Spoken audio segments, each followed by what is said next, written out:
정신을 새롭게 함으로써 변화하십시오. 이 구절은 고대의 원칙을 담고 있습니다.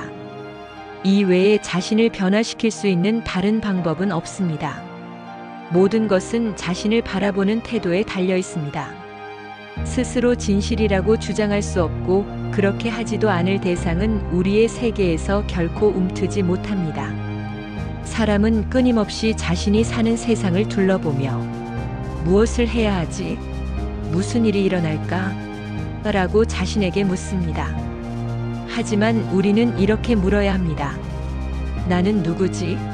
나의 자기관념은 무엇이지?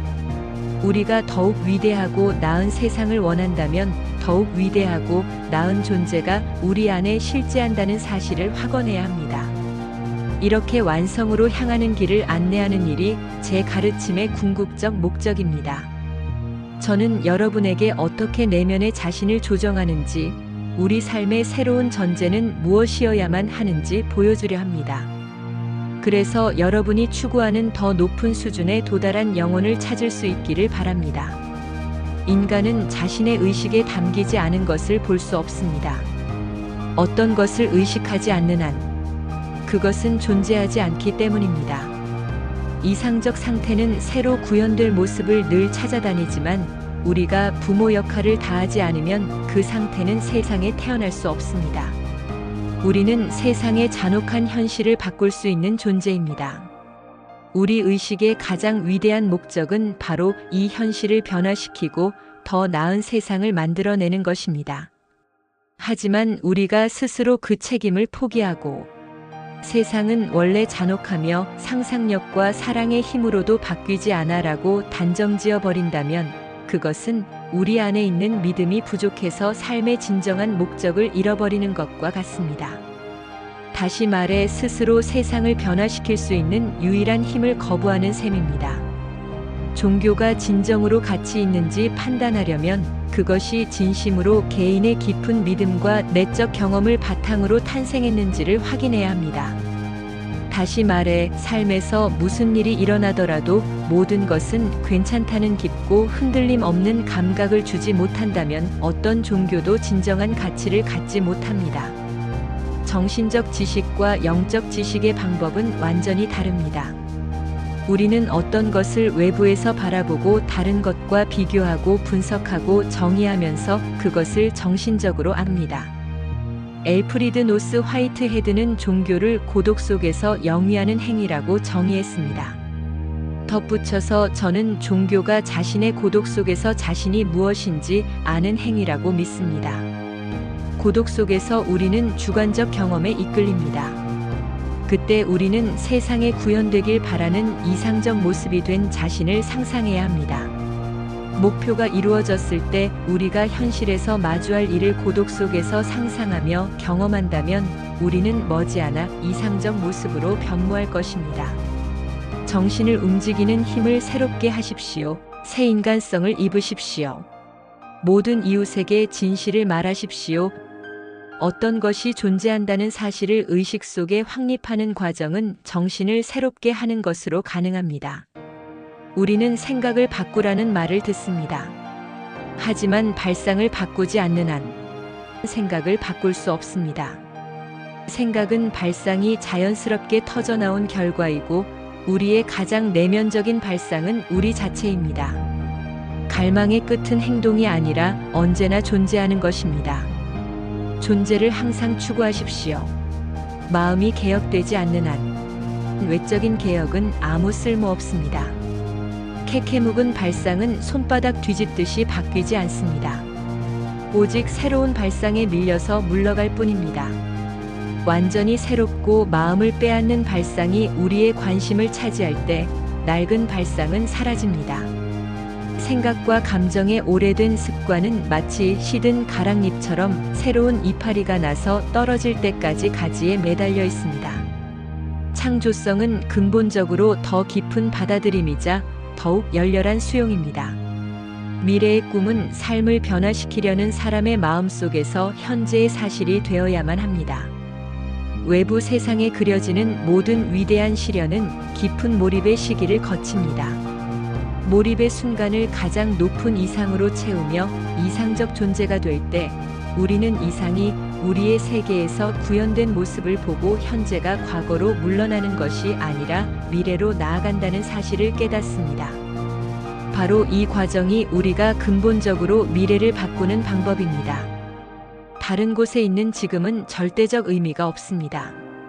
우리는 지금 이 여기와 같은 시간에 있을 때만 지금을 인식합니다. 우리가 지금 여기에서 원하는 상태에 들어갔다고 느낄 때 우리는 진정으로 미래를 바꾼 것입니다. 당신의 미래를 바꾸십시오는 제가 당신에게 온전히 전달하고 싶은 메시지입니다. 당신의 더 높은 자기관념을 일깨우고 이 관념을 얻는 방법을 명확히 설명해서 여러분 한 명 한 명이 변화된 존재가 될 수 있도록 하는 것이 저의 목표입니다. 낙담한 사람들은 위대한 원칙에서 영감을 받아야 합니다. 우리는 상상력에 불을 붙이고 정신을 깨우는 목소리를 내기 위해 근본적 원칙으로 돌아가야 합니다. 다시 한번 강조합니다. 새로운 삶의 방식을 창조해 나갈 때 우리는 개인의 혁신에서부터 시작해야 합니다. 우리가 저지르는 가장 큰 착각은 자신이 무엇이든 할 수 있다는 확신입니다. 모두 자신이 할 수 있다고 생각합니다. 모두 뭔가를 하기 원하며 무엇을 해야 할까? 라고 묻습니다. 무엇을 해야 하냐고요? 어떤 것도 할 수 없습니다. 우리는 존재해야만 합니다. 우리 스스로 아무것도 하지 않는다라는 사실을 받아들이는 일은 어렵습니다. 이 말이 진실이기에 이 점을 받아들이는 것이 특히나 어렵습니다. 진실은 언제나 수용하기 어렵습니다. 하지만 실제로 그 누구라도 아무것도 할 수 없습니다. 모든 일은 그저 일어납니다. 우리 앞에 닥친 모든 일, 우리가 행한 모든 일, 우리에게서 시작된 모든 일은 일어납니다. 마치 대기의 상층부에서 온도가 변한 결과로 비가 내리듯이 그저 일어납니다. 이 사실은 우리 모두에게 어려운 과제를 던집니다. 우리 영혼의 상층부에는 어떤 자기관념이 자리하고 있습니까? 모든 일은 자신을 대하는 자신의 태도에 달려 있습니다. 내면에서 진실이라고 확언하지 않은 대상은 우리의 세계에서 결코 실현될 수 없습니다. 자기관념을 바꿔야 삶을 올바르게 조정할 수 있습니다. 즉, 자기관념의 변화는 우리의 겉모습과 본질 사이에 새로운 관계를 형성하는 일입니다. 내면을 깊이 파고드는 일은 원칙적으로 언제나 가능합니다. 모든 사람 안에는 궁극적인 깊이가 존재하며 자신의 내면을 의식하는지가 유일한 문제이기 때문입니다. 삶은 우리에게 기꺼이 죽고 다시 태어나라고 요구합니다. 육체적으로 죽으라는 뜻이 아닙니다. 우리는 옛 인간성을 죽이고 새 인간성을 입어 육신을 입은 새 사람을 봅니다.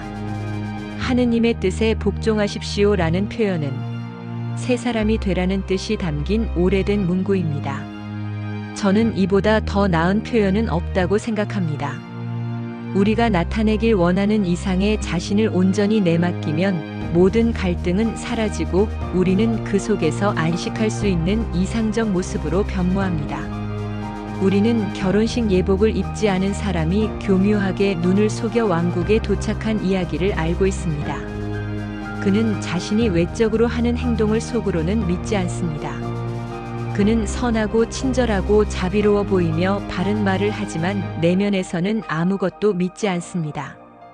그보다 훨씬 의식이 높은 사람들이 그에게 강렬한 빛을 비추면 그는 이제 누구도 속이지 못합니다.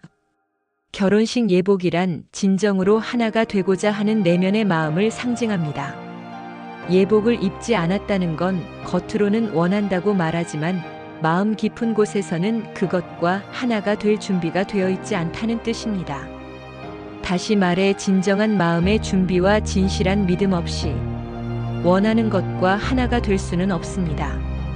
우리가 진실과 하나가 될 때 우리는 옛 본성을 벗어버리고 새 인간성을 입어 새롭게 될 것입니다. 진리는 교묘하게 속이는 사람들의 거짓된 가면을 벗겨낼 것입니다. 진리는 결국 선의를 가진 사람들의 진정성에 의해 인도되어 다스려질 것입니다. 선의는 이 세상에서 결코 정복될 수 없는 유일한 자질입니다.